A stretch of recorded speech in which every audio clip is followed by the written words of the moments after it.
Saint Jérôme de Stridon, le fameux Saint Jérôme, celui qui a traduit la Bible, du grec et de l'hébreu en latin, qui est à la source de la Vulgate. Certains, lorsqu'ils lisent ses écrits, lorsqu'ils lisent ses polémiques, se disent « mais c'est un érudit, très bien, et il n'aurait pas dû être canonisé, parce que il entre dans de telles polémiques, il envoie de tels noms d'oiseaux, parfois, à ses contradicteurs. Il exerce son irascible avec une telle dureté par rapport aux hérésies qui foisonnent à l'époque, qu'on se dit « il a sali sa robe blanche, la robe de la pureté de son âme, dans ces combats qu'il a menés. » Eh bien, on a tort. Sa canonisation n'est pas volée. Saint Jérôme, en plus, est l'un des 4 docteurs occidentaux de l'époque, les premiers docteurs, je dirais, qu'a proclamé l'Église latine, à savoir Saint Ambroise de Milan, Saint Grégoire le Grand, pape, et Saint Augustin, auteur des bases, des défrichages de la théologie latine. Pourquoi est-ce qu'on a tort? Eh bien, parce que, d'abord, son âme ne se réduit pas à ces polémiques, à cet irascible. Il le manifeste parce qu'il mourra, on pourrait dire, de douleur, lorsque certaines de ses dirigées, des femmes qu'il a portées vers Dieu, vers la vie contemplative, finiront par mourir. Et d'autre part, parce que son rôle est essentiel. Ça veut dire qu'au bon moment, au moment où l'Église en avait besoin, il fallait aussi un combattant de cette trempe. Et pour s'en rendre compte, avant de raconter sa vie, je voudrais rappeler rapidement le contexte historique de l'Église. Lorsqu'il est né en 345-47 après Jésus-Christ, on est en plein empire romain. Un empire romain qui s'étend de l'Occident, je dirais jusqu'en Angleterre, à l'Orient, jusqu'en Égypte. Et cet empire est devenu chrétien, on peut le dire, depuis 313, depuis que l'empereur Constantin, à Milan, a proclamé une tolérance pour toutes les religions, y compris la religion chrétienne. Lorsqu'il naît, le concile de Nicée, que Constantin a exigé que les évêques fassent, parce que c'était le bazar dans l'Église catholique, avec toutes sortes d'idées qui partaient dans tous les sens, ce concile a eu lieu il y a 20 ans. On a cru que le problème serait réglé, parce qu'on a réglé durant ce concile la question de la divinité du Christ. On a établi aussi un symbole de la foi, une foi commune à tous les chrétiens. C'était nécessaire. Et on peut dire que l'empereur, qui était le Pontifex Maximus de cette époque-là, c'est lui qui gérait aussi les cultes, dans la mesure où il était l'empereur civil aussi. Eh bien, l'empereur est content sous ce rapport-là, même si lui, Constantin, n'est pas baptisé. Et que, à la rigueur, ça aurait été une autre foi qui aurait dominé, eh bien il se serait soumis, c'est le rôle des évêques de définir ce qu'il doit croire. En fait, les choses ne se sont pas du tout arrangées.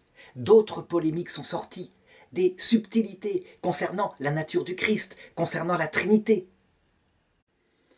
Et pourtant, l'empereur Constantin et ses successeurs, eh bien, ils ont décidé que ce serait la foi de Nicée qui présiderait. Et ils emploient les moyens de la police. Ça veut dire que lorsque quelqu'un est trop remuant parmi les évêques et qui professe une autre doctrine, eh bien, on n'hésite pas à l'exiler. Cependant, ce qui triomphe à un moment donné, c'est l'hérésie arienne. Ça veut dire cette conception où le Christ est un homme simplement, qui s'est uni à Dieu par une forte communion, et c'est tout. Alors on pourrait dire, tout de même, il faudrait que ces évêques qui discutent partout dans l'Empire le fassent avec un petit peu plus de charité. Ça veut dire qu'on n'y mêle pas les pouvoirs politiques, mais qu'on réponde par des arguments, à d'autres arguments, que ça se fasse dans la foi chrétienne. En effet, qu'est-ce qu'une foi chrétienne si la charité ne vient pas l'illuminer? Eh bien, en fait, les hommes y mettent leur énergie, leur irascible. Et je dirais que les femmes, elles, qui ont présidé souvent à la première période de l'Église par leur martyre, en donnant leur vie pour le Christ, eh bien, elles laissent et elles contemplent les hommes en train de se bagarrer là-dessus et d'y mettre leur énergie presque virile.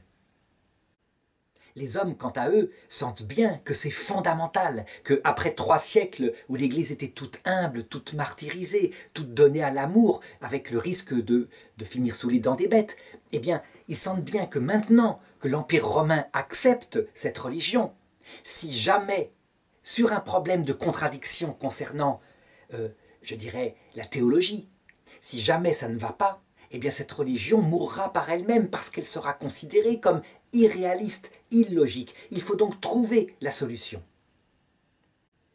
Or, il y a quelque chose qui est fondamental par rapport à ces débats. C'est l'écriture sainte. Elle est écrite dans l'Ancien Testament en hébreu et pour une partie de lui en grec. Ce sont les deutérocanoniques. Et pour le Nouveau Testament, elle est entièrement écrite en grec. Seulement, la langue grecque, dans la partie occidentale de l'Empire, eh bien, elle est en train de disparaître. Les gens parlent de plus en plus latin. Certes, les gens cultivés font leurs humanités et ils apprennent le grec, ils sont parfaitement bilingues. Mais ils sont de moins en moins nombreux. Il faut donc absolument que, dans cette base pour les théologiens, qu'est l'Écriture sainte, puisque les apôtres et les évangélistes qui ont écrit sont morts, il faut qu'une traduction précise soit donnée. Eh bien, c'est la mission que va avoir à réaliser Saint Jérôme. Dieu va l'appeler à son service au moment voulu. Alors, il faut savoir que Saint Jérôme naît dans une famille chrétienne au départ, mais que, je dirais, il prend la religion, qui est sa religion de naissance, un petit peu légèrement. Et il s'intéresse beaucoup plus aux études que peuvent lui apporter les meilleures écoles de Rome. Ses parents sont des gens riches, ils ont un domaine, et donc ils peuvent l'envoyer faire ses études dès l'âge de 12 ans à la capitale de l'Empire. Alors, Saint Jérôme, au départ, n'est pas baptisé. Ça ne veut pas dire qu'il n'est pas chrétien. Il est inscrit parmi les catéchumènes. Mais à cette époque-là, on a tendance à retarder le plus possible le baptême, parce qu'on se dit qu'il vaut mieux être lavé de tous ses péchés juste avant sa mort. On n'a pas encore institué, on ne s'est pas encore rendu compte que le Christ permettait d'instituer un sacrement de pénitence qui soit renouvelable après son baptême. C'est que les choses se mettent en place petit à petit. Il faut que de génération en génération, on prenne conscience à partir de la tradition des apôtres et des textes de ce que le Seigneur a voulu. On ne l'envoie pas tout seul à Rome, il est avec un camarade de son âge, Bonosus, qui véritablement l'accompagnera tout au long de ses années collège et lycée. Au point de départ, donc dans la partie qu'on pourrait appeler collège, les études sont centrées sur la maîtrise de la langue et il reçoit des cours par un grammairien de très bon niveau appelé Donat. En fait, ça va être essentiel, c'est un peu son maître, son mentor, et plus tard, lorsqu'il sera appelé à traduire la Bible, eh bien, tout l'enseignement reçu de Donat, je dirais ce qu'il même lui a appris en ce qui concernait les traductions, puisqu'il travaille aussi sur des textes grecs qu'il faut mettre en latin, eh bien, tout cet enseignement lui servira. Évidemment, il se confronte aux meilleurs auteurs, je dirais en grec ou en latin, un latin très classique, un latin de très bon niveau, rien à voir avec le latin d'église du Moyen-Âge, un grec aussi traduit chez les meilleurs auteurs, ceux qui ont écrit du théâtre, ceux qui ont écrit de la philosophie. Et il prend goût pour cela, il adore Cicéron en particulier, et sa pensée très riche. Vers l'âge de 16 ans, eh bien, il grandit et il entre dans ce qu'on pourrait appeler maintenant le lycée. Et là, évidemment, les choses sont moins centrées vers cet apprentissage fondamental, mais plus sur la réflexion, l'intelligence qui doit se développer et le discours qui doit pouvoir émaner de cette intelligence. Et donc il travaille la philosophie, mais aussi la rhétorique. Quel est, à ces époques-là, son tempérament, son comportement? Eh bien, on peut dire qu'il est un étudiant parmi les étudiants, et il a des frasques. Mais en même temps, il est travaillé profondément de l'intérieur par quelque chose, par un appel. Ne serait-ce que lorsqu'il se rend sur le tombeau des martyrs, eh bien, c'est quelque chose qui le touche. Mais ça ne va pas plus loin pour le moment. Il ne développe pas, dans le récit qu'il fait ensuite de sa vie, de quel frasque il s'est rendu coupable durant ses années de jeunesse, mais on peut tout à fait penser que C'était ses rapports avec les filles en particulier, comme c'est souvent le cas à cet âge-là.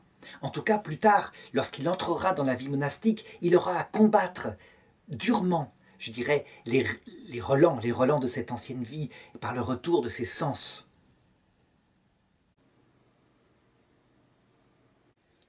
Parallèlement, il ne se laisse pas entraîner par ses fréquentations à se perdre dans l'alcool et dans une vie dissolue. Il est passionné par ses études, il y met toute sa mémoire, toute son intelligence. Il est un brillant étudiant qui retient les choses facilement. La littérature profane l'intéresse énormément, mais aussi, parfois, et de plus en plus, la littérature chrétienne. Ça veut dire que ça travaille toujours dans son cœur, si bien que vers l'âge de 18 ans, il demande le baptême et il le reçoit. Puis ensuite, il part avec son ami, comme toujours, vers la capitale de l'Empire romain qui est à Trèves à l'époque, dans le but d'entreprendre une carrière de haut fonctionnaire romain, ou peut-être encore d'avocat. Trèves, c'est le lieu où il faut être à l'époque. C'est une des capitales impériales qui est en Gaule, à la frontière avec la Germanie, dans ce pays où l'Empire voudrait établir encore une domination, mais ce n'est pas encore fait. Et c'est à cette période-là qu'avec son ami Bonosus et avec Ruffin, eh bien, il entreprend de lire et de se pencher sur la littérature patristique de cette époque-là, qui commence par exemple Saint-Hilaire de Poitiers, son commentaire des psaumes. Il va même être séduit par la qualité du latin, il va recopier le texte. Il faut dire qu'à cette époque-là, les livres sont rares et que lorsqu'on veut consulter un texte, souvent on le recopie pour soi en même temps. Et c'est en se penchant sur cette littérature qu'il va découvrir l'existence d'une forme de vie intéressante, la vie monastique. Et c'est une vie qui l'intéresse. Il y a du temps pour les études, du temps pour la prière, manifestement. Et donc, il fait, on pourrait dire, une sorte de retraite, de stage dans un monastère. Et c'est là que, manifestement, il découvre sa vocation, qu'il va même rompre avec sa famille pour se consacrer entièrement à cette nouvelle vie, avec tout le zèle qu'on peut donner lorsqu'on a cet âge-là. Mais attention, il ne faut pas croire que la vie monastique de cette époque-là, c'est la vie bénédictine, à savoir qu'il y aurait un vœu de stabilité. Ça, c'est bien plus tard que saint Benoît de Nursie établira des règles où on ne passe pas de lieu en lieu. Lui, je dirais Jérôme, eh bien, il peut voyager. Et à l'âge de 26 ou 27 ans, il entreprend avec des amis, alors qu'il a déjà fait pas mal de vie monastique, un voyage en Orient, dans la partie orientale de l'Empire. On le voit, il y a une pratique du monachisme à l'essai, et puis on voyage. Je dirais, on prend les choses légèrement à cette époque-là, et on ne se consacre pas forcément totalement à Dieu. Saint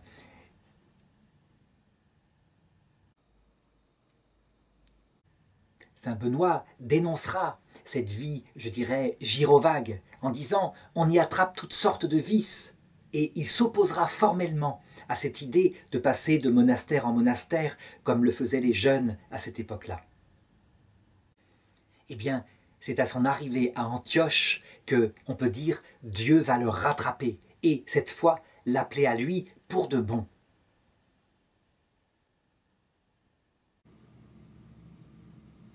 En effet, alors qu'il est dans cette ville, avec cette vie à moitié monastique, mais en même temps consacrée à ses loisirs, à savoir la lecture des auteurs profanes grecs, Cicéron, etc., qui lui plaisent tant, eh bien, une épidémie frappe la ville, et 2 de ses amis meurent, et lui-même tombe profondément malade, il est au bord de la mort.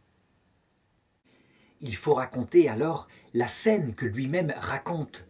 En fait, pris par la fièvre, eh bien, il semble qu'il ait franchi la porte de cette vie et qu'il ait pénétré quelque peu, un peu comme saint Paul, dans le 3e ciel, au début de l'autre monde.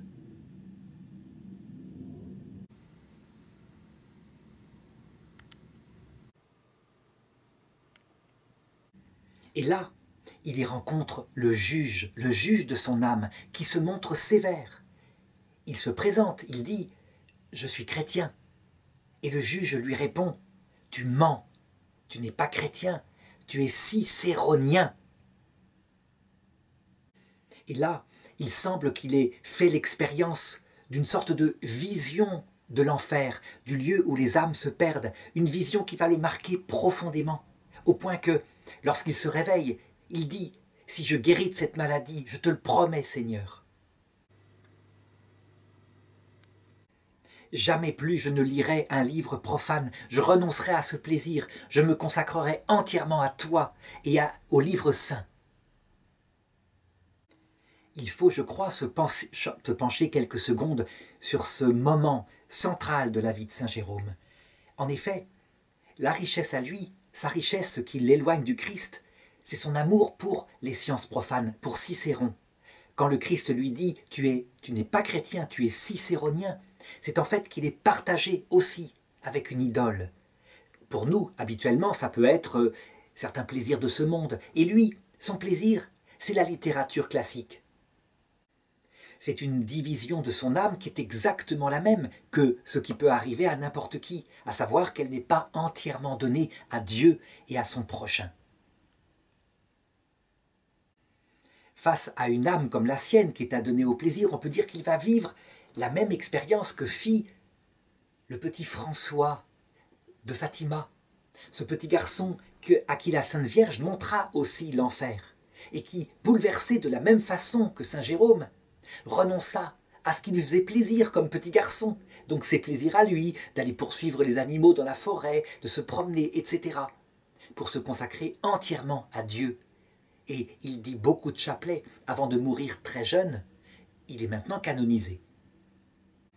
Eh bien, Saint Jérôme a la même réaction que cet enfant, exactement la même, sauf que lui, il ne va pas dire des chapelets à l'époque, ce n'est pas encore inventé par Saint Dominique, mais il va partir dans le désert pour suivre les exemples les plus puissants qu'il a pu constater de ceux qui consacrent entièrement leur vie à Dieu. Et l'exemple qui le touche le plus, c'est celui de Saint Antoine du désert, celui qui a tout quitté pour se consacrer entièrement à la prière, dans le jeûne, dans la pénitence. Il le fait, il imite sa vie. Mais évidemment, il n'est pas comme lui un athlète qui se bagarre contre son corps. Il est rattrapé très vite par son imagination, par les souvenirs de sa vie passée. Les jeûnes l'accablent, il ne peut pas tenir. Manifestement, son intelligence, son imagination, qui se sont donnés pendant des années à des détentes, à des plaisirs, n'arrivent pas à assumer le désert complet comme le vivait saint Antoine. Non seulement lui reviennent les souvenirs des femmes qu'il a fréquentées à Rome et des pensées érotiques, mais en plus, il lui manque dans son intelligence ces auteurs profanes, si bien qu'il est en train de mourir intérieurement. Il est atteint d'une maladie spirituelle qu'on appelle l'acédie. L'acédie, ça veut dire une overdose de pratiques religieuses au point qu'on en est dégoûté, qu'on n'a plus envie de les faire. Et c'est là que, sûrement sur le conseil d'un vieux moine, quelqu'un qui a l'expérience, eh bien, il va lui être signifié que son désir de se consacrer entièrement à Dieu, il peut le faire. Il suffit qu'il mette ses compétences, ce qu'il connaît, au service de Dieu, selon ce qu'il est, et non pas en forçant sa nature dans une direction qui ne serait pas la sienne. Donc il quitte le désert. Il ne renonce pas à son projet de consécration entière à Dieu, il l'a fait, mais à partir de là, il va le faire de manière équilibrée et plus adaptée à ce qu'il est, donc en y mettant des études. Ces chères études qui seront sa détente, qui vont l'équilibrer. De même que pour d'autres moines, ça pourrait être autre chose, comme du sport. Lui, évidemment, c'est pas son truc. Et ça tombe bien. Je dirais qu'on est en pleine période où on a besoin d'un intellectuel comme lui. Il revient à Antioche et on est en plein schisme entre d'un côté les Ariens, de l'autre côté les Nicéens. Et on se bagarre, on ne sait pas quelle est la vérité et d'autres problèmes surgissent. Alors lui, immédiatement, devant cette division intellectuelle, qu'est-ce qu'il fait? Son instinct lui fait écrire au pape de Rome. Parce qu'il connaît l'écriture, il sait qu'il y a chez le pape de Rome quelque chose de particulier, un charisme particulier pour confirmer les frères dans la foi. C'est un latin, Jérôme, c'est un latin. Il ne met pas tous les patriarches au même niveau. Et donc, il écrit, et hélas, il ne recevra aucune nouvelle de Rome. La lettre s'est peut-être perdue, on ne sait pas. Toujours est-il qu'il se mêle des discussions. et il s'en mêle dans une très grande fidélité à la foi de Nicée, si bien que l'évêque du lieu, Paulin, décide de l'ordonner prêtre et de se l'attacher. Lui est réticent, il connaît ses péchés, et il accepte, il finit par accepter, tout en consacrant, je dirais, sa vie principalement à cette connaissance qu'il a.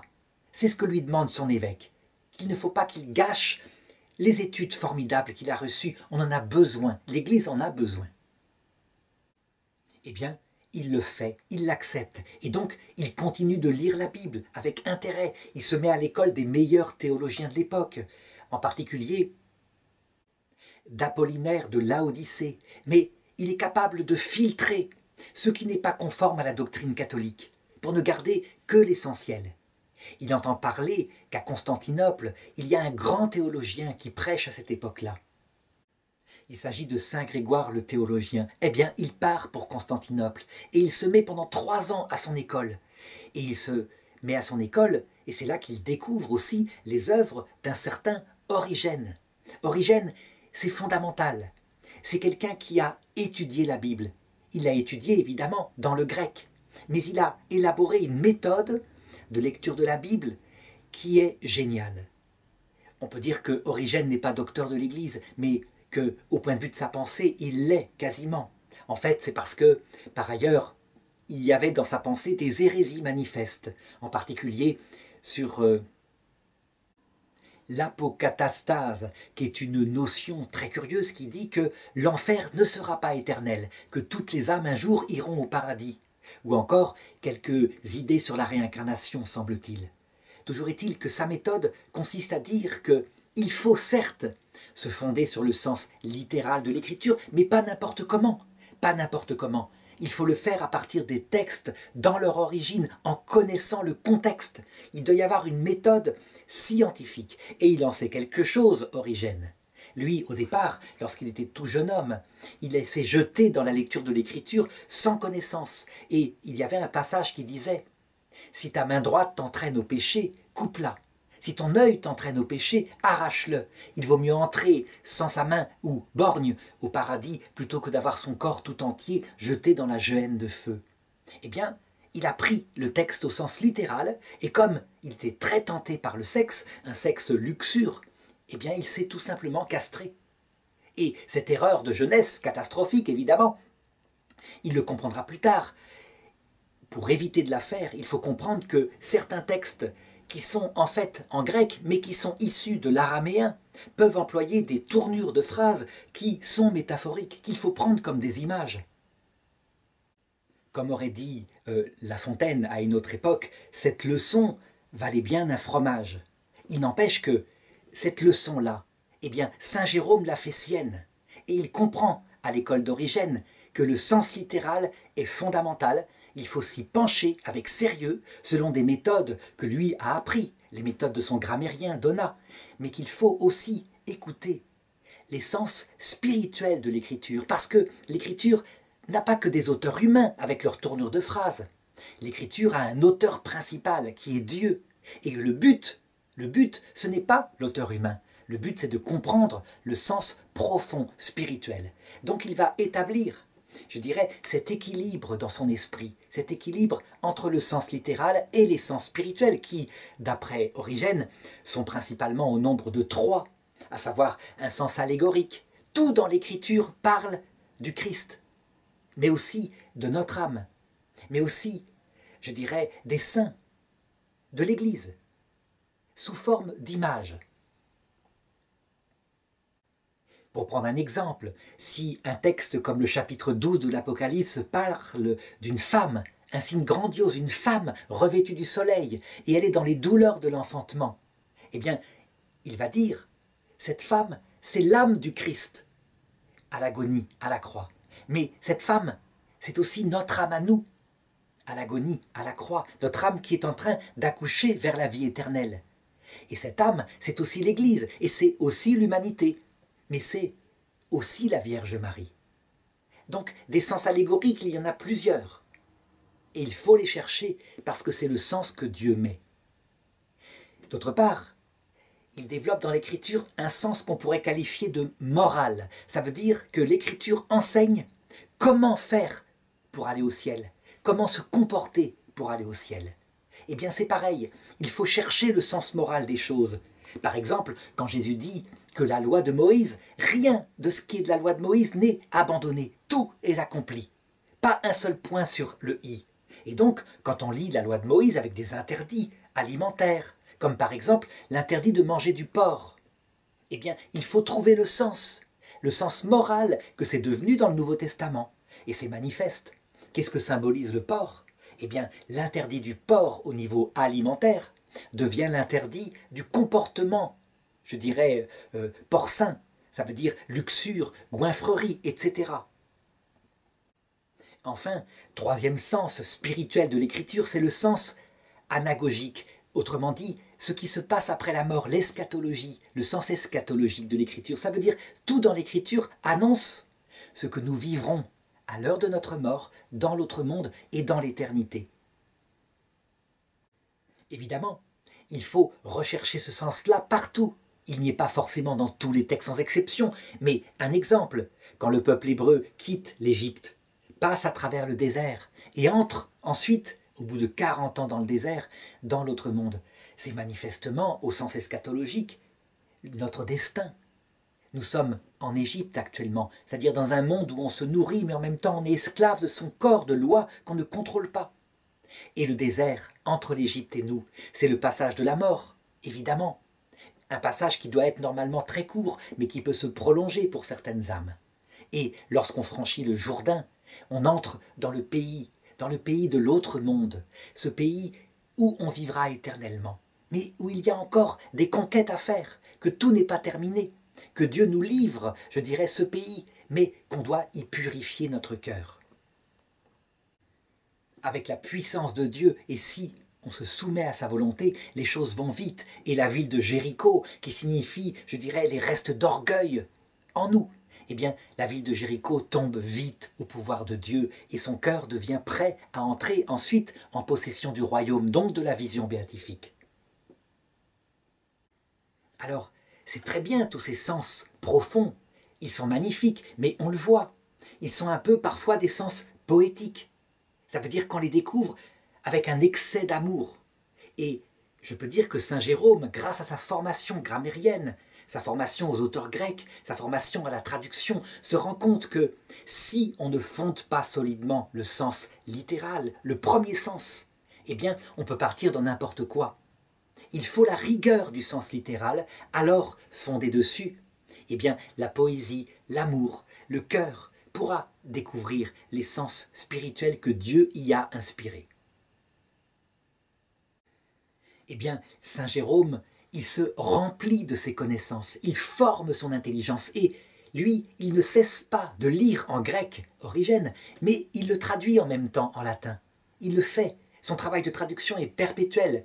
On peut dire qu'à la main, il recopie les textes et du coup, il les met déjà à disposition de la partie latine de l'Église. C'est quelque chose d'extrêmement important. La partie grecque de l'Empire, c'est la partie cultivée. On peut dire que, en comparaison, la partie latine de l'Empire, eh bien, elle hérite de cette recherche qui a été faite chez les Grecs. À l'école de Saint Grégoire de Constantinople, de Saint Grégoire le théologien, on peut dire que Saint Jérôme apprendra la douceur dans la polémique, mais aussi, je dirais, l'ouverture à toutes sortes de sciences. Il y retrouve cette harmonie qui lui manquait tant.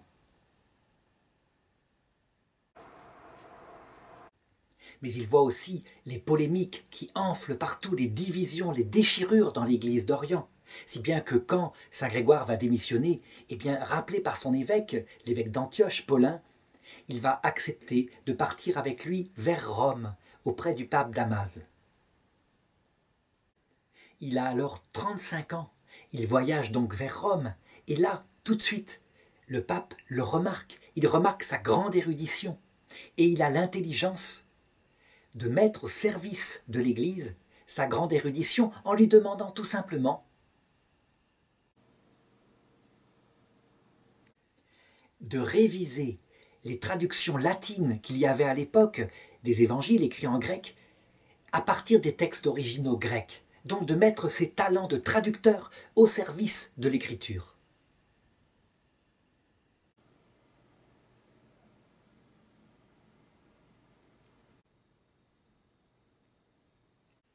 On peut dire qu'on doit au pape Damas la vocation de Saint Jérôme. Je dirais cette fois, il sait ce qu'il doit faire et il ne va pas s'arrêter de le faire tout le reste de sa vie. À cette époque-là aussi, il est toujours prêtre, il est moine, bien sûr, eh bien, des femmes de Rome entendent parler de son grand talent d'exégète de la Bible. Et donc, elles lui demandent humblement de venir les aider à se cultiver, à comprendre les textes de l'Écriture. Et il accepte, et il entre comme cela dans un cercle, on pourrait dire, de partage d'Évangile.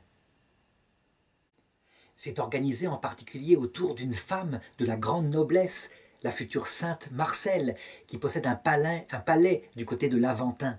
Et il se réunit là d'autres femmes, dont la future sainte Paul et sa fille, qui est très jeune à l'époque, et qui deviendra la future sainte Eustochie.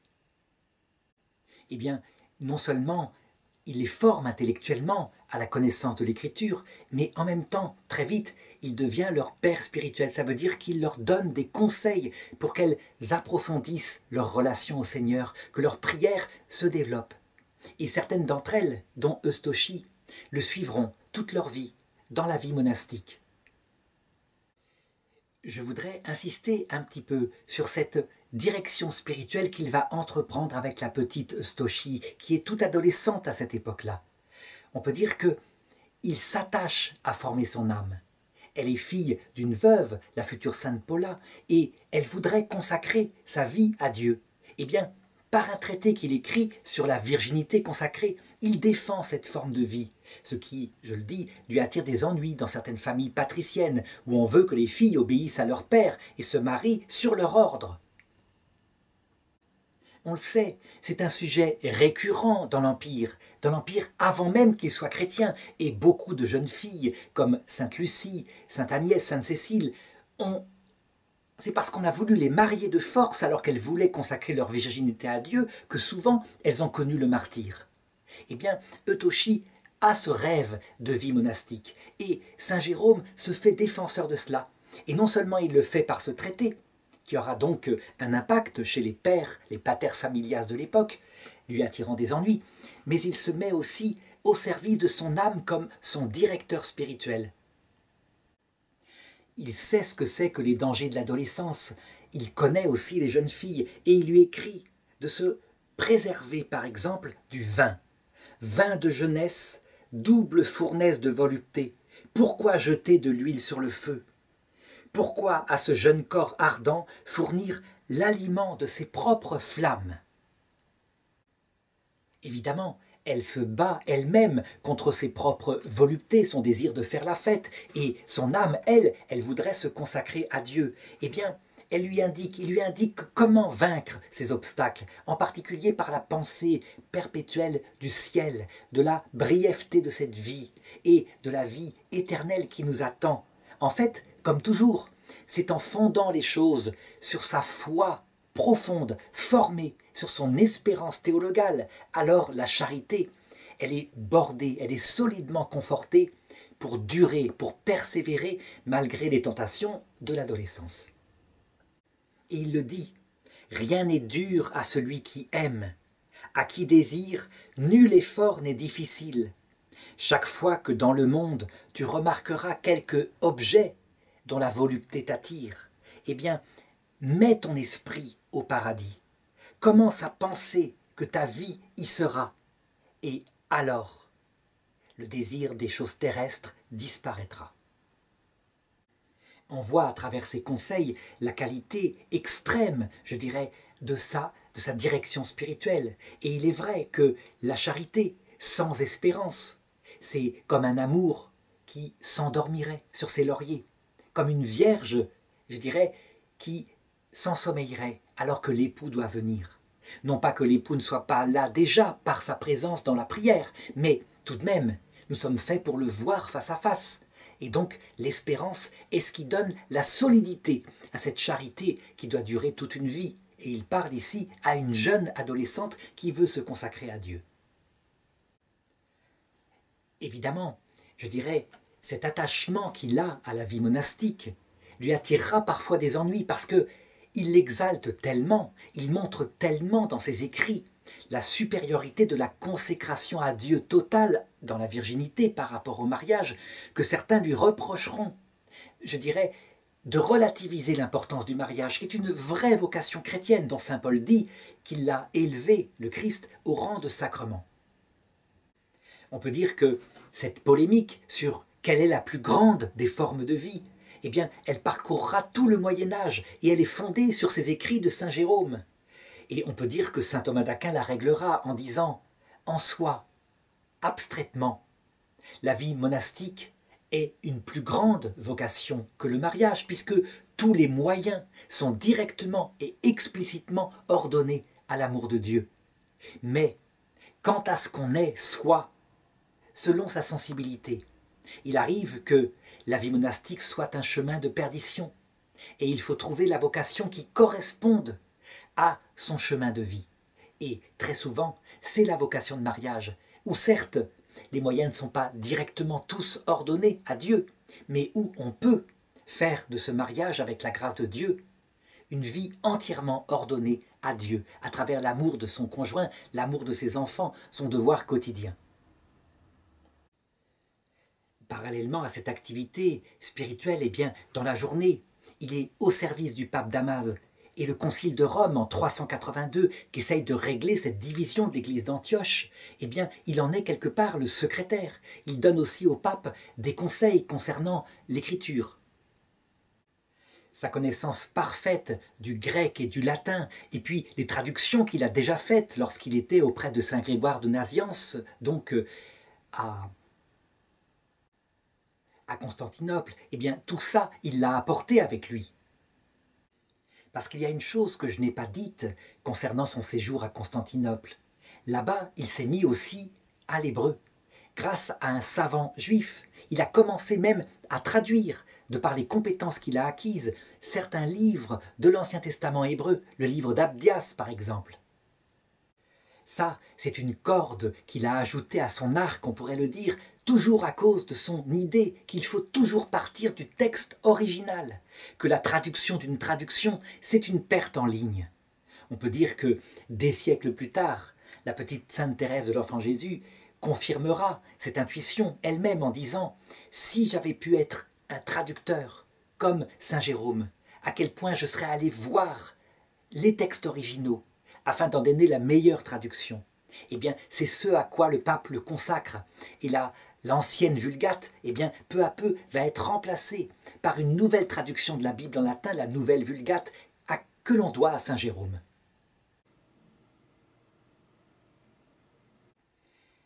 Jérôme, il se plaît, dès cette époque-là de Rome, auprès du pape Damas, pour la polémique. Et quand quelque chose lui déplaît, lui qui est consacré à Dieu, solidement à travers l'ascèse, eh bien il le dit. Et le fait qu'il parle de tout, qu'il affronte les problèmes en face, lui attire des ennuis. Ce qui va en particulier le fâcher à Rome, c'est d'abord le luxe et la volupté du clergé séculier. Il remarque que ce clergé fait déjà de la carrière ecclésiastique une carrière. Les prêtres sont mariés, c'est vrai, il faut qu'ils gagnent leur vie, mais lui qui est célibataire et moine, eh bien, il constate la perte de qualité qu'il y a dans cette forme de vie. On peut dire aussi que ce sont ces polémiques, les reproches qu'il fait au clergé romain, qui finiront par faire réfléchir les papes de Rome, et qui les amèneront un jour à n'accepter comme prêtres que des gens consacrés dans le célibat. Il remarque aussi à Rome la persévérance chez des chrétiens, et même dans le clergé, de cultes païens. Oh, il ne veut pas envisager par là, évidemment, le culte des saints, c'est pas ça. Ce sont véritablement des pratiques païennes qui subsistent, et donc il les dénonce. Et comme sa parole est forte, évidemment, quand le pape Damas Ier meurt, le 11 décembre 384, eh bien, l'hostilité sourde qu'il y avait contre lui se réveille. Et donc, il est obligé de quitter Rome. D'ailleurs, on lui signale qu'il doit quitter Rome, qu'un prêtre doit être auprès de son évêque, et que son évêque, il est à Antioche. Donc, parce qu'il est incardiné à Antioche, eh bien, il doit retourner à Antioche. Si bien que saint Jérôme obtempère et il quitte Rome pour retourner à Antioche. Seulement, il emporte aussi avec lui son caractère. Et je dirais que cet échec, cette rebuffade qu'il a subi, lui qui connaît à quel point il est brillant intellectuellement, eh bien, fait qu'il emporte avec lui un peu de poussière sur ses souliers, à savoir de la rancune contre ces gens qui l'ont durement frappé ainsi. Il emporte aussi ses traductions. Et très vite, certaines femmes du groupe qu'il avait accompagné, eh bien, viendront le rejoindre en Orient, dont Paula et sa fille Eustochie. C'est ainsi que, lors de son retour à Antioche, très vite, venant de Rome, eh bien, une série de personnes s'attachent à lui parce qu'ils sentent en lui un père spirituel et ils veulent le suivre dans l'exemple de la vie monastique qu'il a instaurée, une vie non pas érémitique, mais plutôt une vie cénobitique, ça veut dire une vie en communauté. Lui, il est un jeune prêtre encore, il est moine, mais l'expérience profonde des pères du désert, il ne l'a pas. Alors, il décide avec ses amis, avec Ruffin, avec Paula, avec Eustochie, de partir dans un pèlerinage en Égypte, auprès du lieu où est née la vie monastique, anachorétique, ça veut dire la vie érémitique, pour y rencontrer les pères et se mettre à leur école, pour se procurer aussi leurs écrits, leurs conseils.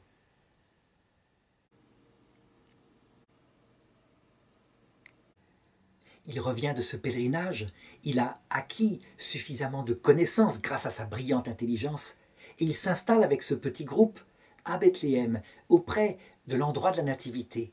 Et là, il décide d'y fonder pour eux 2 monastères, un pour les hommes, l'autre pour les femmes. Et il s'occupe de ces monastères. En même temps, lui s'installe et il reprend ses travaux de traduction et ses travaux de polémiste. Il s'occupe donc de plein de choses. Et je dirais, ce qui le tient le plus à cœur, ce sont ses travaux de père spirituel. Il développe la piété de ses communautés, mais aussi leur culture.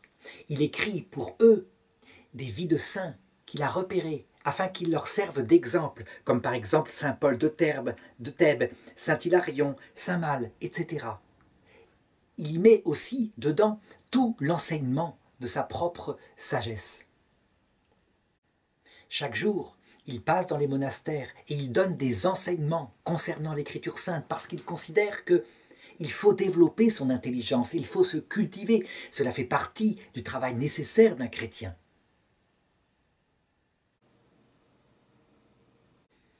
Et donc se mettent en place, on peut le dire à cette époque-là, les premières règles de la vie cénobitique, une règle équilibrée autour de la prière, orare, du travail, laborare, des études,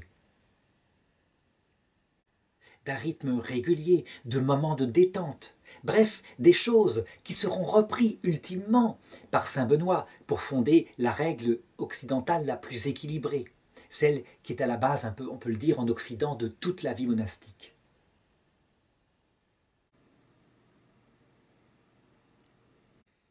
Il est clair qu'il préfère la vie cénobitique, donc en communauté. Il la trouve plus équilibrante. Son expérience du désert lui a montré que la vie anachorétique, donc l'ermitage, est quelque chose de dangereux. Eh bien, saint Benoît reprendra cela dans son enseignement, en disant « On ne peut pas être ermite avant d'avoir pendant longtemps essuyé sa vie aux épreuves de la vie communautaire. » Et ces conseils ne sont pas seulement spirituels, il donne aussi des conseils sur la vie concrète. Par exemple, il dit « La malpropreté de ton corps, si tu ne te laves pas, est le signe de la malpropreté de ton âme. » Il dit aussi « Pratique le jeûne, mais de manière modérée. Si tu jeûnes trop, où seront tes forces spirituelles ?» Il combat par exemple l'oisiveté. « Si tu es oisif, tous les vices viendront en toi. Pratique le travail manuel, alors ton oisiveté disparaîtra. »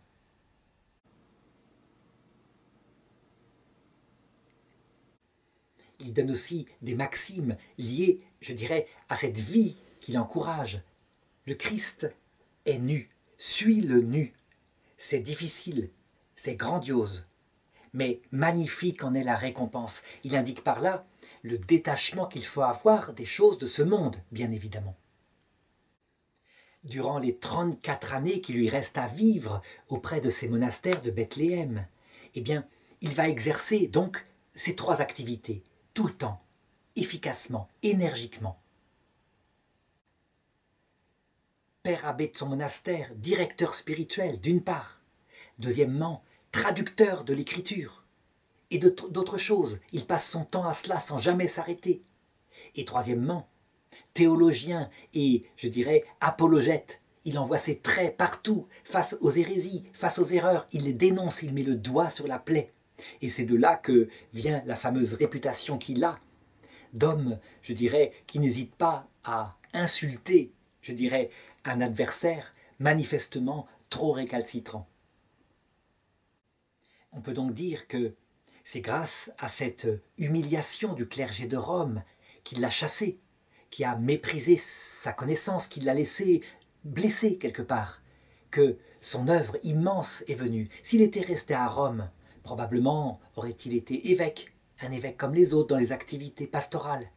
Mais là, dans son monastère retiré, où il vit peut-être une humiliation ponctuelle, eh bien, son œuvre va ensemencer tout le reste de la vie de l'Église. Et on peut dire qu'il mêle ces 3 domaines d'activité selon les circonstances. Par exemple, un jour, Eustochie et Paula, sa mère, qui est la mère abbesse de son monastère féminin, lui demandent une traduction de l'épître aux Galates, puis de l'épître aux Éphésiens. Eh bien, il s'y met simplement, pour elle, il le fait.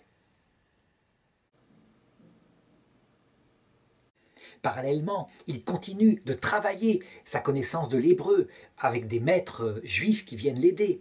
Eh bien, il se met aussi à partir de divers commentaires de l'écriture datant de l'époque des Juifs, mais aussi de diverses traductions, dont la Septante, puisque toute la Bible hébraïque a déjà été traduite en grec. Eh bien, il se met, en partant du texte hébreu, en comparant avec le texte grec, à établir une nouvelle traduction. En latin, puisque c'est le latin la langue de l'avenir. Il ne se contente pas de traduire, même s'il se sert de ce qu'il a appris avec Donat dans son enfance, et sa méthode lui est très utile. Il considère qu'il faut accompagner les traductions avec un commentaire, une introduction et des notes. C'est une chose qui sera reprise à l'époque contemporaine dans toutes les Bibles. On ne produit pas une Bible sans qu'elle ne soit accompagnée de notes concernant le sens historique, afin qu'on puisse être aidé à la lecture. Et évidemment, à l'occasion de ces travaux de traduction, eh bien, il se trouve confronté à toutes les polémiques de l'époque qui enflamment l'Église d'Orient. En particulier, par exemple, Marcion. Marcion, c'était évident qu'il devait venir. Quand on lit l'Ancien Testament, qu'on y voit au départ un Dieu qui commande des génocides, qui oblige le peuple à les appliquer, le peuple hébreu, sur d'autres peuples, eh bien, il devait forcément arriver quelqu'un qui dise, quand on compare au Dieu du Nouveau Testament, Jésus-Christ, Dieu fait homme, manifestement, le Dieu de l'Ancien Testament, c'est le démon. D'ailleurs, Jésus ne l'a-t-il pas dit aux Juifs, « Votre Dieu, c'est le démon ». Et donc, cette hérésie de Marcion, il va la combattre. Il va la combattre parce que lui, justement, il comprend que la Bible, c'est une histoire sainte, qui ne raconte pas les volontés de Dieu dans l'Ancien Testament, mais comment Dieu, peu à peu, a affiné son peuple. Ça, il le découvre grâce à sa méthode historique et critique concernant le sens littéral de ces anciens livres. Et alors, évidemment, dans ces polémiques, eh bien, il y met ses flèches. Il a son tempérament, il est comme cela. Par exemple, à un moment donné, il se rend compte que le grand évêque, Ambroise de Milan, futur docteur de l'Église, qui lui, connaît pas vraiment le grec, il se sert de traductions erronées d'Origène concernant certains commentaires de l'Écriture. Eh bien, il l'écrit, il le dit avec ses mots, et je dirais, il est dur dans ses propos. Évidemment, il a affaire à saint Ambroise de Milan, et saint Ambroise de Milan ne s'offusque pas de cela, bien au contraire. Lui, s'il peut trouver quelqu'un de compétent pour améliorer, je dirais, sa propre incompétence, parce qu'il se considère comme quelqu'un qui n'aurait jamais dû être évêque, eh bien, il se met à l'écoute. Il n'empêche que son manque de diplomatie, je dirais, son utilisation presque d'un langage de lion, qui fait de lui presque un lion. D'ailleurs, je vais raconter une anecdote qui est en rapport avec les lions, qui lui est arrivée, semble-t-il. Eh bien, ça lui attire beaucoup d'ennuis. La légende de Saint Jérôme et du lion est rapportée par la légende dorée, donc de Jacques de Voragine. Ce n'est sans doute pas authentique, mais il faut apprendre à lire les choses métaphoriquement. Et là, on comprend ce que ça veut dire. On raconte donc qu'un jour, Saint Jérôme, dans ses ermitages, dans ses monastères, partait se promener dans la nature. Et un jour, il tombe sur un lion. Chose, je dirais, balotte s'il s'agit de se faire manger. Mais évidemment, ce n'est pas ce qui lui est arrivé.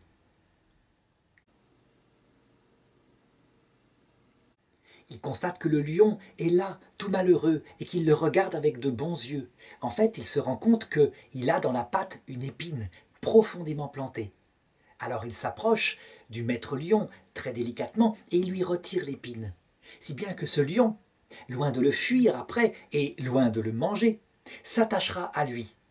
Et bien tout simplement, il le ramènera dans son monastère où là, quand les gens le voient arriver avec ce lion, ils sont affolés. Ils se disent que ça va être la catastrophe. Le lion, bien au contraire, se montre doux, obéissant.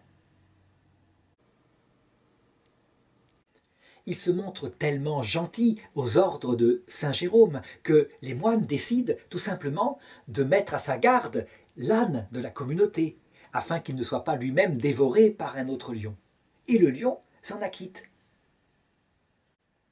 Or voici qu'un jour, alors que le lion était parti avec l'âne se promener dans le désert et que l'âne mangeait, le lion revient et il n'y a plus d'âne.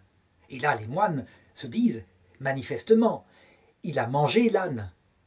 Et donc ils décident de lui imposer une dure pénitence pour sa faute. Pénitence à laquelle le lion va se soumettre. Mais évidemment, il y a une injustice. Il n'a pas mangé l'âne. L'âne a été enlevé par des bédouins. Si bien que le lion, voulant rétablir la justice, partira dans la journée, retrouvera le camp des bédouins et ramènera l'âne à la communauté. Cependant, épuisé par tout ce travail de recherche, eh bien, il finira par mourir aux pieds de Saint Jérôme. Cette histoire, manifestement, est une parabole, et les lions, c'étaient les hérétiques de cette époque-là. Parfois, aux hérétiques, ou aux évêques qui ne connaissent pas leur théologie, ça peut arriver aussi. Eh bien, il faut quelqu'un comme Saint Jérôme qui mette les choses en place pour rappeler la vérité de l'Évangile, la vérité de la foi commune à l'Église. On pourrait dire avec Jésus que Saint Jérôme et ce caractère fougueux qu'il met au service de la vérité et cette vérité qu'il met au service de l'amour, c'est évident, sinon il ne serait pas canonisé, eh bien ressemble un peu à l'apôtre Barthélemy. Comme disait Jésus, cet homme-là est un homme sans concession. Et on peut dire que, manifestement, eh bien, ça lui attirera des ennuis avec même ses meilleurs amis. Il arrive à se fâcher avec Ruffin, son ami, je dirais moine. Il arrive même à se fâcher avec son évêque, l'évêque Jean de Jérusalem, qui à un moment donné lui interdit formellement de se rendre dans la basilique de la Nativité. Il s'est passé quelque chose, manifestement. Évidemment, les choses finiront par s'arranger, quelqu'un mettra du baume sur les plaies, et il pourra de nouveau célébrer la messe dans la basilique. Alors, il y a dessous des histoires compliquées, des histoires de juridiction, des histoires, je dirais, de préséance. Par exemple, le frère de Jérôme avait été ordonné prêtre par un autre évêque de passage, sans la permission de Jean de Jérusalem. Enfin, bref, ça se passe pas très bien au niveau des relations humaines. En ce qui concerne la fâcherie avec Ruffin, son ami de jeunesse, eh bien, tout simplement parce que Ruffin avait traduit Origène. Mais Origène que tous les deux aimaient beaucoup, mais n'avait pas vu que Origène soutenait des hérésies. Du coup, il le lui signale, et il procède lui-même, Jérôme, à une traduction d'Origène, en manifestant à quel point Origène est hérétique. Ils ne se reverront jamais, sauf dans l'autre monde, je dirais, après s'être réconciliés là-haut. Je pense que Si Jérôme avait été un peu plus coulant dans ses expressions, il ne se serait pas fâché avec son ami Ruffin, parce que, d'un autre côté, effectivement, s'il dénonce les hérésies d'Origène, il dit aussi ceci. Qu'Origène soit hérétique, peu importe. Je ne nie pas qu'il le soit sur certains sujets, mais il a bien interprété les Écritures. Il a expliqué les obscurités des prophètes et dévoilé les mystères de l'Ancien et du Nouveau Testament. Toutes ces polémiques qui pourraient paraître épuisantes, mais qui peut-être d'un certain côté finalement l'occupent, le stimulent, ne l'empêchent pas de continuer ses traductions de la Bible. Il prend à 50 ans en main le livre d'Abdias, le livre de Jonas aussi.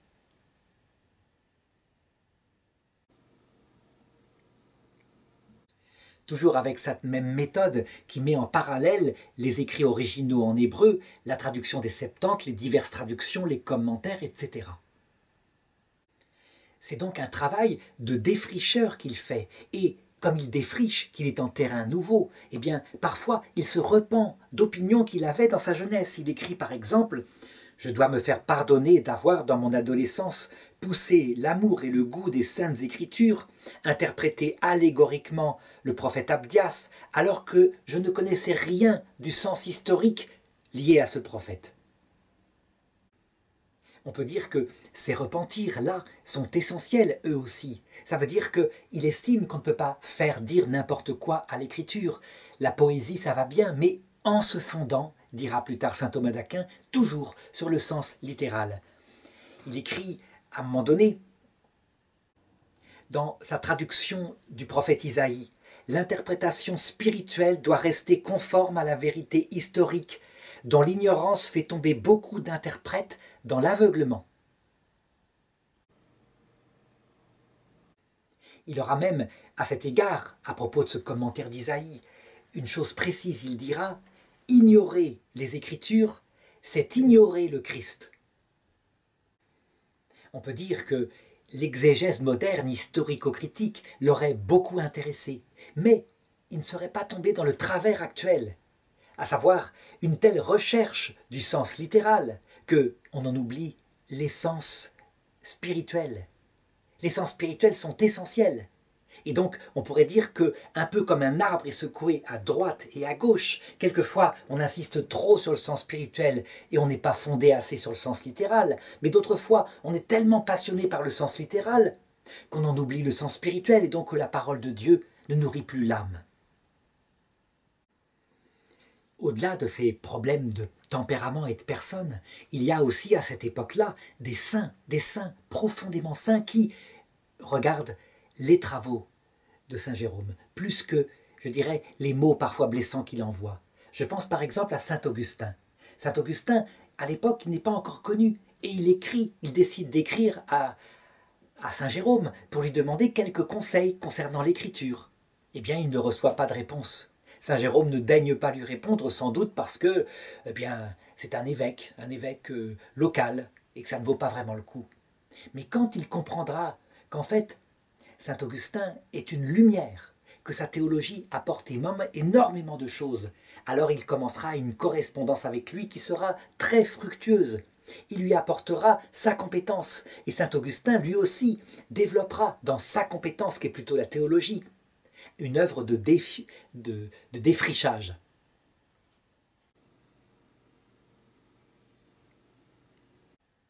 Il imitera d'ailleurs aussi saint Jérôme dans un écrit où il se repent, devenu plus âgé, de choses qu'il a écrites dans sa jeunesse et qui ne sont manifestement pas justes.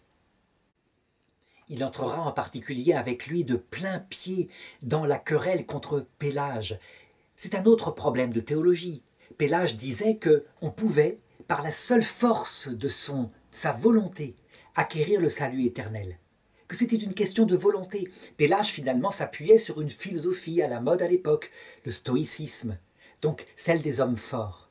Et saint Augustin était entré dans cette polémique en disant « mais sans la grâce on ne peut rien faire ». C'est un domaine nouveau qui va arriver, je dirais, à l'intelligence de saint Jérôme, celui de la théologie. On a certes l'écriture, mais on peut élaborer des synthèses pour organiser tout cela, pour comprendre tout cela à partir de l'écriture, à partir aussi de sa réflexion. Eh bien, il entrera dans cette polémique contre Pélage. Et il écrira des traités qui sont dans la ligne, évidemment, de la pensée catholique actuelle. Il a 57 ans à cette époque-là. Et sa très chère amie de cœur, je dirais, l'abbesse de son monastère féminin, celle qui l'a ramenée de Rome, la patricienne Paula, va mourir. Pour montrer comment Saint Jérôme, au-delà de ses colères, de son irascible, est un cœur qui aime, eh bien, il va souffrir énormément de la mort de Paula. Et il va en faire, pratiquement, on pourrait le dire, une crise spirituelle. Il va en tomber malade.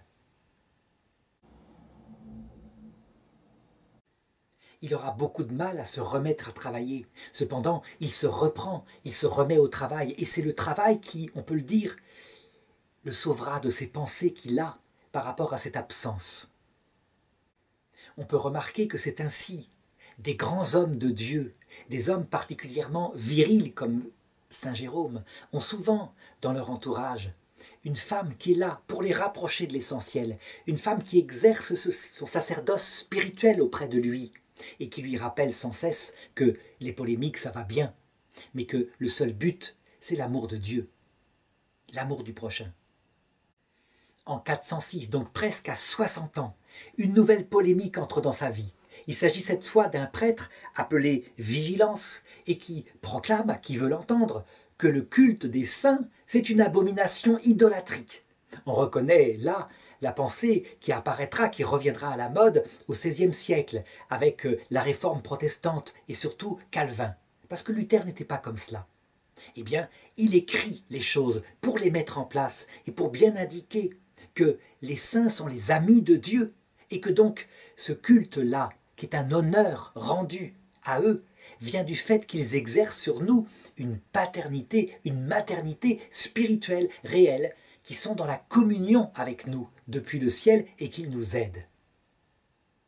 On le voit, on doit encore à Saint Jérôme la précision sur cette doctrine, sur cet enseignement qui je dis, s'il vivait à notre époque, serait exactement le même que celui qu'il tenait à son époque. Il résume les choses en une seule phrase. Il dit « Si les apôtres et les martyrs, quand ils étaient encore revêtus d'un corps et dans l'obligation de prendre soin de leur propre salut, s'ils pouvaient à cette époque-là prier pour les hommes, combien, à plus forte raison, peuvent-ils prier pour nous, maintenant qu'ils ont remporté la victoire et reçu la couronne éternelle? Comme disait quelqu'un d'autre, à l'époque, quand ils étaient sur terre, ils travaillaient avec une main pour nous et de l'autre main, ils tenaient leur propre âme pour leur propre salut. Maintenant qu'ils sont dans la vision béatifique, leurs deux mains sont à notre service, et ils nous aident dans nos propres chemins de sanctification. En 410, alors donc qu'il a 63 ans, il se produit une catastrophe qui va bouleverser toute la partie orientale de l'Empire romain. C'est-à-dire que la partie occidentale de l'Empire tombe sous le coup de boutoir des tribus germaniques barbares. Rome est mise à sac et beaucoup des amis chrétiens avec qui il correspondait par écrit sont à cette occasion-là massacrés dans le pillage qui suit. Il en est très affecté. Saint Augustin, de son côté, écrira même un livre qui parle un peu d'eschatologie, qui montre à quel point cette chute de l'Empire signifie des choses au point de vue de notre salut éternel, de la vanité de toute chose. Bref, c'est un bouleversement qui touche les âmes de cette époque-là. De plus, cet écroulement de l'Empire romain d'Occident s'accompagne d'une arrivée massive en Orient de réfugiés qui viennent évidemment se protéger par rapport à ces tribus qui sont, je dirais, d'une autre mentalité. Des tribus qui n'ont pas hérité de la sagesse, du droit, de l'affinement qu'a pu apporter la civilisation romaine. Il passe donc un temps fou à accueillir ces pauvres gens qui ont besoin d'aide et ces monastères servent à cela. Et parallèlement, il continue ses combats intellectuels contre les Pélagiens dont il s'efforce, je dirais, d'obtenir la condamnation. Il emploie des mots contre eux très durs, il les appelle des ventres à bouillie. Si bien que, excitant leur colère, eh bien, une troupe de Pélagiens attaquera ces monastères et finiront par les mettre en ruine.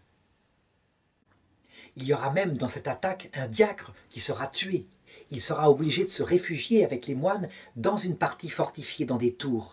La nouvelle de la destruction des monastères de Saint-Jérôme parvient jusqu'à Rome, où le pape Innocent Ier lui écrit en disant « Ta douleur et tes gémissements émeuvent si fort nos entrailles que ce n'est pas le moment de te donner des conseils. » Il faut remarquer que, je dirais, la violence physique qui s'exerce a tout de même un rapport avec la violence en parole. Et que, certainement, à l'heure actuelle, on apprendrait à essayer de ne pas s'attaquer aux personnes, mais de parler de la doctrine, d'en rester, je dirais, au contenu, pour éviter de tels débordements. En fait, dans tout l'Orient, ces passions théologiques amènent à des difficultés, à des conflits. Certes, un concile finit par être réuni, je dirais, et saint Augustin va y avoir une influence énorme, et ce concile va finir par condamner la pensée de Pélage. Pélage sera lui-même exilé en 418 et chassé hors de Palestine.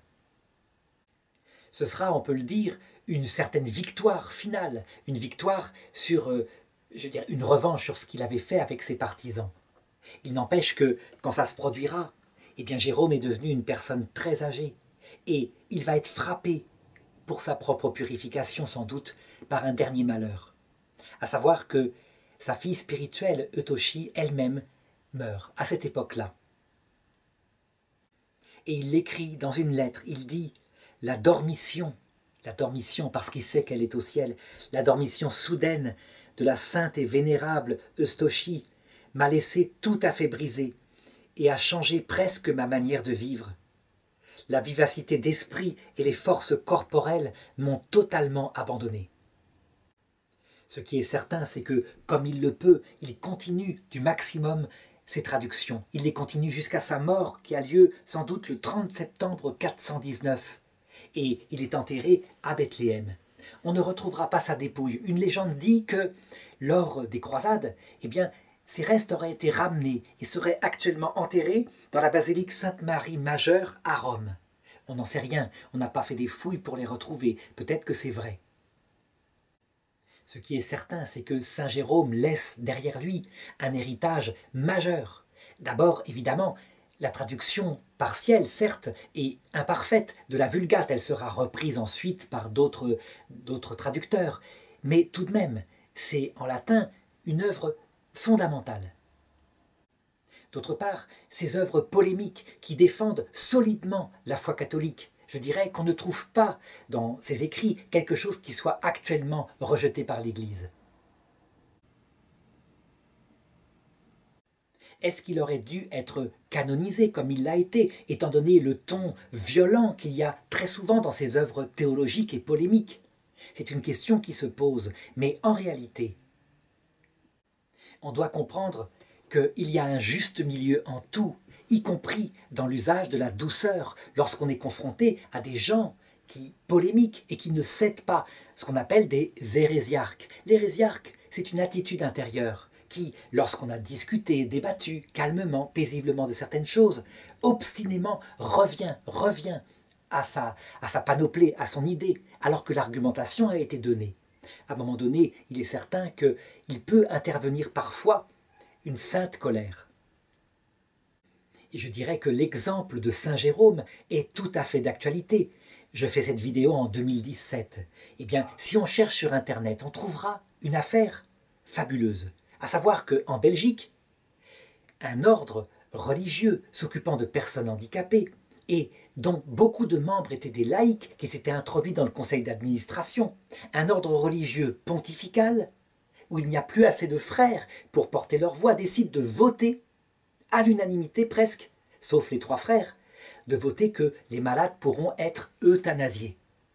Eh bien, je dirais que s'il n'y avait pas eu leur supérieur général pour prendre la parole avec fermeté et pour faire un scandale public, pour s'adresser au pape lui-même, au secrétaire du pape, le cardinal Parolin, eh bien, dans la douceur et l'onction ecclésiastique, les évêques de Belgique auraient simplement dit « Nous allons reprendre les entretiens pour voir s'il ne pourrait pas y avoir un changement de position. » Et donc, à un moment donné, une parole nette qui met en place, avec fermeté, les principes essentiels qu'on ne peut pas dépasser, qui ne sont pas négociables, eh bien, doit intervenir. C'est comme cela que, je dirais, le ton fort de saint Jérôme n'est certes pas la seule chose à appliquer, mais au service de l'amour, c'est aussi une chose parfois qu'il faut savoir appliquer. Sinon, la douceur excessive devient mollesse.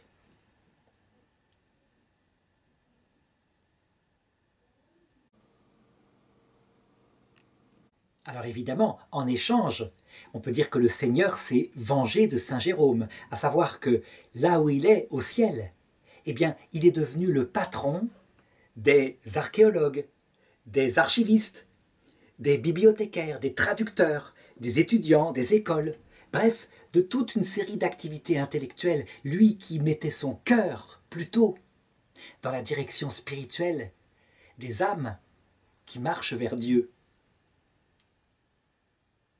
Donc, il faut le savoir, il n'a certainement pas envie de errer dans la poussière des bibliothèques maintenant, mais il a compris du haut du ciel que s'occuper d'une âme et l'emmener vers la lumière, c'est son patronage. Donc il ne faut pas hésiter à le prier quand on a besoin d'un conseil spirituel, comme il les donna à sa chère sainte Paula, à sa chère sainte Eustachie.